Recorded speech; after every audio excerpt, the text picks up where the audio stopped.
محمد بن اشد کی اس گفتگو سے ارم کی خوشی کی کوئی انتہا نہ تھی۔ باقی لوگ بھی اطمینان کا اظہار کر رہے تھے۔ پھر محمد بن اشد نے سب سے اجازت لی اور وہاں سے رخصت ہو گیا۔ اپنے گھوڑے پر سوار ہو کر وہ سیدھا اس سرائے میں آیا جہاں اس نے اپنے ساتھیوں کو چھوڑا تھا۔ وہ رات انہوں نے وہیں بسر کی۔ اگلے روز فجر کی نماز کے بعد وہ اس سرائے سے جرجان کی طرف کوچ کر چکے تھے۔ محمد بن اشد اور اس کے ساتھی ایک روز عصر کے بعد سالم بن تمازر کی سرائے میں داخل ہوئے۔ انہیں دیکھتے ہی سالم بن تمازر اور عدی بن عمیر دونوں تقریباً بھاگتے ہوئے باہر نکل آئے تھے۔ اتنی دیر تک محمد بن اشد اور اس کے ساتھی گھوڑوں سے اتر گئے تھے۔ سالم بن تمازر کا اشارہ پا کر اس کے کچھ خدام حرکت میں آئے اور ان سب کے گھوڑوں کو استبل کی طرف لے گئے تھے۔ پھر سالم بن تمازر اور عدی بن عمیر بڑے خوشکن انداز میں سب سے ملے۔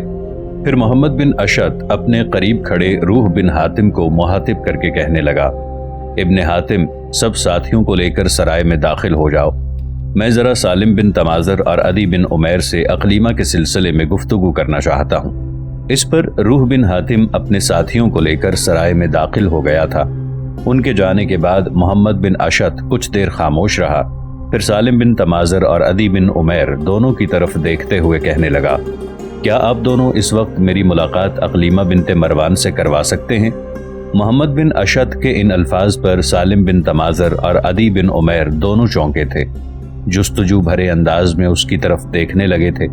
جواب میں محمد بن اشد مسکراتے ہوئے کہنے لگا، آپ کے چہرے بتاتے ہیں کہ میرے ان الفاظ سے آپ دونوں تفکرات کا شکار ہو گئے ہیں۔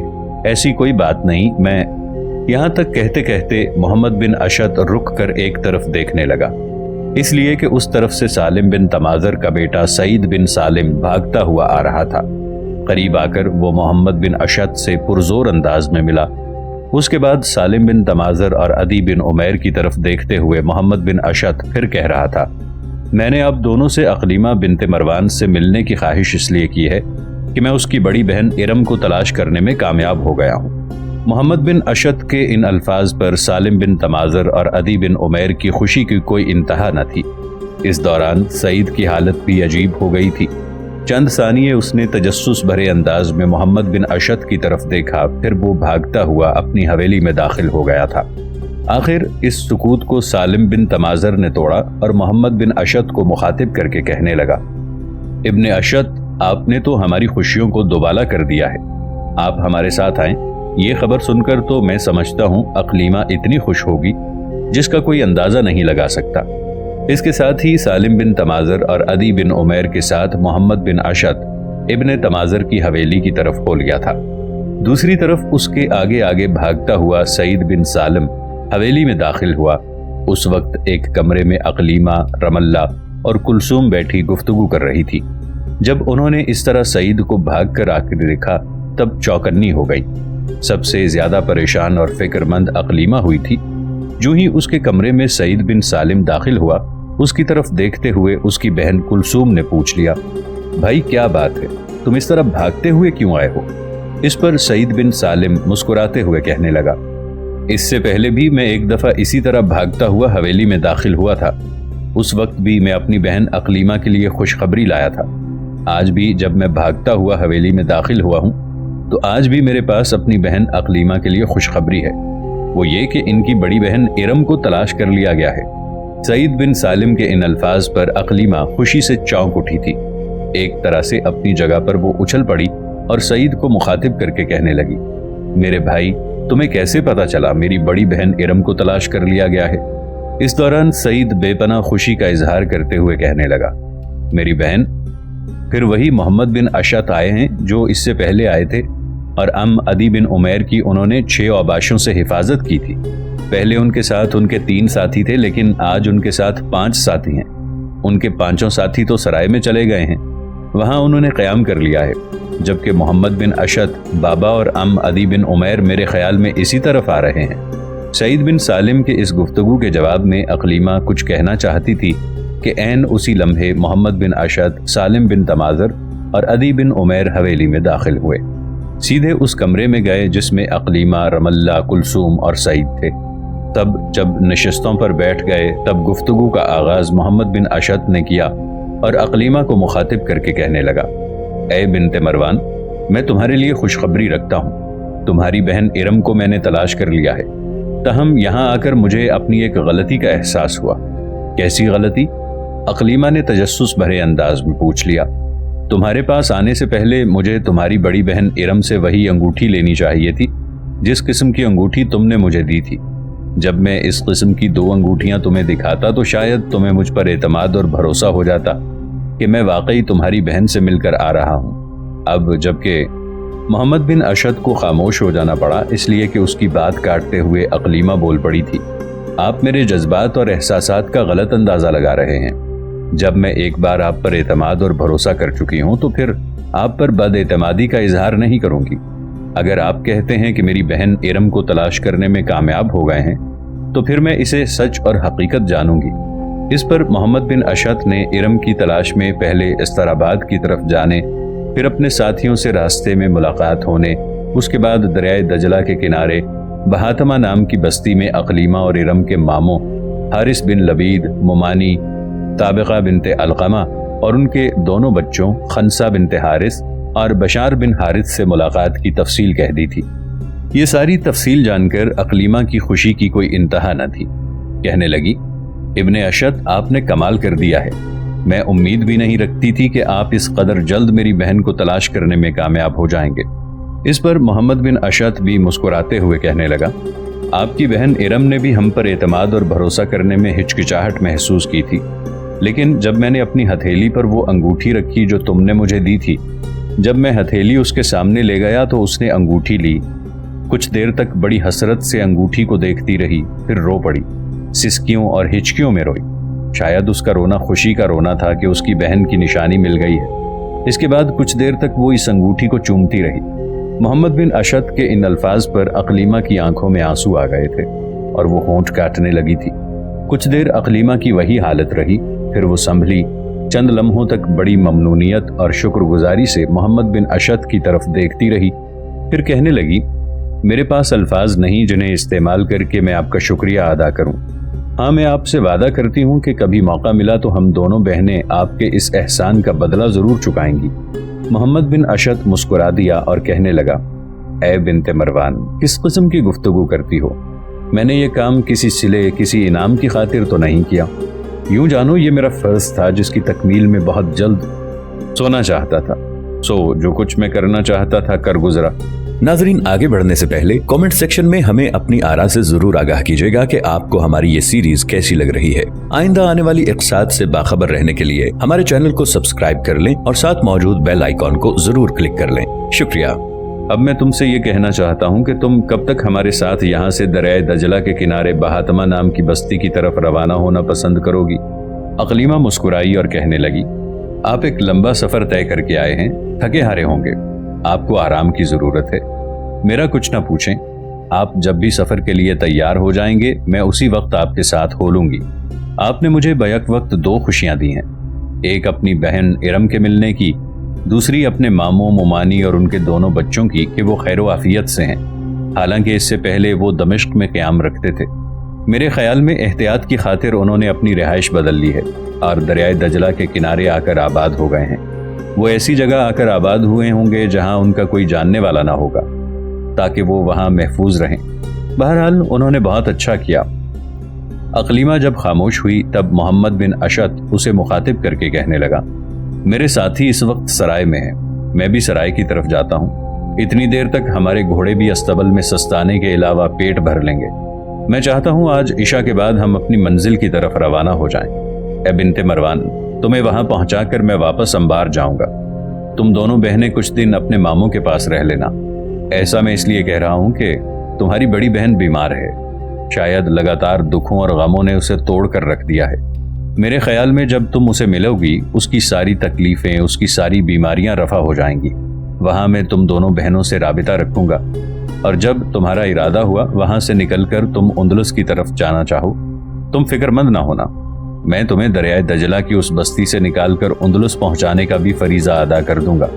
محمد بن اشد جب خاموش ہوا تب انتہائی متاثر کن انداز میں تھوڑی دیر تک اقلیمہ محمد بن اشد کی طرف دیکھتی رہی، پھر کہنے لگی، میں آپ کی ہمت، آپ کی جرت مندی کو سلام پیش کرتی ہوں۔ آپ کے خلوص، آپ کی جانثاری کو بھی سلام پیش کرتی ہوں۔ کاش آپ کا گھر یہاں سے نزدیک ہوتا تو میں وہاں جاتی، آپ کی ماں، آپ کی بہن خالہ سے ملتی، پر میرے خدا کو ایسا منظور نہیں ہے۔ لیکن ہم دونوں بہنیں جہاں بھی رہیں گی، زندگی بھر آپ کی شکر گزار اور ممنون رہیں گی۔ یہاں تک کہنے کے بعد جب اقلیمہ خاموش ہوئی، تب سالم بن تماذر کی بیوی رملہ اپنی جگہ پر اٹھ کھڑی ہوئی اور اپنی بیٹی کلثوم کو مخاطب کر کے کہنے لگی، بیٹی اٹھ، دونوں ذرا بازار جائیں اور اقلیمہ کے لیے کپڑوں کے علاوہ کچھ دوسری ضرورت کی اشیاء بھی خرید لائیں۔ اس پر اقلیمہ فوراً اپنی جگہ پر اٹھ کھڑی ہوئی۔ آگے بڑھ کر اس نے رملہ کا بازو پکڑ لیا اور کہنے لگی، اماں ایسا ہرگز نہ کیجیے گا، میرے پاس پہلے ہی آپ لوگوں کے دیے ہوئے کپڑے بہت ہیں، مجھے مزید کپڑوں کی ضرورت نہیں ہے، آپ کے پیار کے علاوہ مجھے کسی چیز کی ضرورت نہیں۔ اقلیمہ کے ان الفاظ کا جواب رملہ دینا ہی چاہتی تھی کہ اس دوران محمد بن اشد سالم بن تماذر کو مخاطب کر کے کہنے لگا، ابن تماذر، اس موقع پر میں آپ سے ایک انتہائی اہم اور نازک مسئلے پر بھی بات کرنا چاہتا ہوں۔ ایسا میں اقلیمہ اور ارم دونوں بہنوں کے تحفظ کو سامنے رکھتے ہوئے کرنا چاہتا ہوں۔ آج کے بعد جو کوئی بھی پوچھے کہ آپ کی کتنی بیٹیاں ہیں تو آپ ایک نہیں 3 کہیے گا۔ بڑی کا نام ارم، چھوٹی کا اقلیمہ اور سب سے چھوٹی کا کلثوم، اس لیے کہ جب میں اقلیمہ کو لے کر دریائے دجلہ کی طرف جاؤں یا میں ان دونوں بہنوں کو دریائے دجلہ کی اس بستی سے نکال کر اندلس کی طرف لے جاؤں، راستے میں ہم سے تعرض کیا جائے، ہمیں روکا جائے، پوچھا جائے کہ یہ لڑکیاں کون ہیں، مجھ سے میرا تو نہیں پوچھا جائے گا، مجھے بنو عباس کے تقریباً سبھی لشکری جانتے پہچانتے ہیں، تاہم کوئی اجنبی میرا نہ جاننے والا اگر اقلیمہ اور ارم سے متعلق پوچھے کہ یہ کون ہیں تو میں کہوں گا یہ جرجان کی سرائے کے مالک تماذر بن سالم کی بیٹیاں ہیں۔ اس طرح کوئی ان سے متعلق چھان بین نہیں کرے گا۔ محمد بن اشد کے ان الفاظ پر اقلیمہ توصیفی انداز میں اس کی طرف دیکھ رہی تھی، جبکہ سالم بن تماذر کہنے لگا، ابن اشد میرے بیٹے، تمہارا کہنا درست ہے، بس یوں جانو کہ آج کے بعد میری 3 بیٹیاں ہیں، سب سے بڑی ارم، پھر اقلیمہ، اس کے بعد کلثوم۔ اس کے ساتھ ہی محمد بن اشد اپنی جگہ پر اٹھ کھڑا ہوا۔ سالم بن تماذر اور عدی بھی کھڑے ہو گئے۔ پھر اقلیمہ کی طرف دیکھتے ہوئے محمد بن اشد کہنے لگا، بنت مروان، عشاء کی نماز کے بعد تیار رہنا، ہم یہاں سے دریائے دجلہ کی طرف کوچ کریں گے۔ اس پر اقلیمہ نے مسکراتے ہوئے اسبات میں گردن ہلائی۔ اس کے ساتھ ہی محمد بن اشد، سالم بن تماذر اور عدی بن عمیر اس کمرے سے نکل کر سرائے کی طرف ہو لیے تھے۔ اسی رات عشاء کی نماز کے بعد محمد بن اشد اقلیمہ کو لے کر جرجان کی اس سرائے سے دریائے دجلہ کی طرف کوچ کر گیا تھا۔ دونوں اپنے گھوڑوں کو دوڑاتے ہوئے بڑی تیزی سے مسافتوں کو سمیٹتے جا رہے تھے۔ کوئی 1 فرسنگ سفر کرنے کے بعد اچانک اقلیمہ کو کوئی خیال آیا اور اپنے گھوڑے کو محمد بن اشد کے پہلو میں لاتے ہوئے وہ کسی قدر فکر گیر انداز میں کہنے لگی، آپ کے ساتھی کہاں چلے گئے ہیں؟ انہیں آپ کے ساتھ ہونا چاہیے تھا، اتنے لمبے سفر کے دوران کوئی خطرہ بھی پیش آ سکتا ہے، آپ کے ساتھی ساتھ ہوتے تو اس خطرے سے بہتر طور پر نمٹا جا سکتا تھا۔ اقلیمہ کے ان الفاظ کے جواب میں ہلکا سا تبسم اس موقع پر محمد بن اشد کے ہونٹوں پر نمودار ہوا، پھر کہنے لگا، اس میں فکر کرنے کی کوئی بات نہیں ہے، اگر تم اس وجہ سے فکر مند ہو کہ کوئی تمہیں پہچان نہ لے، تم پر حملہ آور نہ ہو جائے، تو بالکل مطمئن رہو، جو بھی تمہاری طرف میلی آنکھ سے دیکھے گا وہ اپنی گردن سے محروم ہو جائے گا۔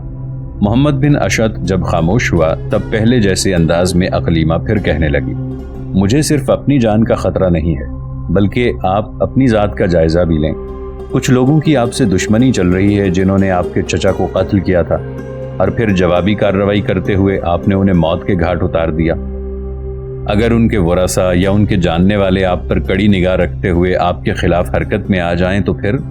جواب میں محمد بن اشد مسکرایا اور کہنے لگا، جب وہ حرکت میں آئیں گے تو ہم بھی ان کے خلاف حرکت میں آ جائیں گے۔ یہاں تک کہتے کہتے محمد بن اشد کو رک جانا پڑا، اس لیے کہ سامنے کی طرف سے 6-7 سوار نمودار ہوئے۔ سب سے پہلے محمد بن اشد نے انہیں دیکھا تھا اور اس کے بعد جب اقلیمہ کی نگاہ ان پر پڑی تو اس کا رنگ زرد ہو گیا تھا۔ اس موقع پر اقلیمہ نے اپنی ڈھال پر گرفت کرتے ہوئے تلوار بھی سنبھال لی تھی۔ پھر دکھ بھرے انداز میں وہ محمد بن اشد کو مخاطب کر کے کہنے لگی، آخر وہی ہوا جس کا مجھے اندیشہ اور خطرہ تھا۔ یہ جو سامنے 7 سوار نمودار ہوئے ہیں، یاد رکھیے گا وہ ہماری راہ روکیں گے اور ہم سے ٹکرائے بغیر نہیں رہیں گے۔ اقلیمہ کی اس گفتگو کے جواب میں بڑے مطمئن انداز میں محمد بن اشد کہنے لگا، اگر وہ ٹکرانا چاہتے ہیں تو ٹکرا لیں،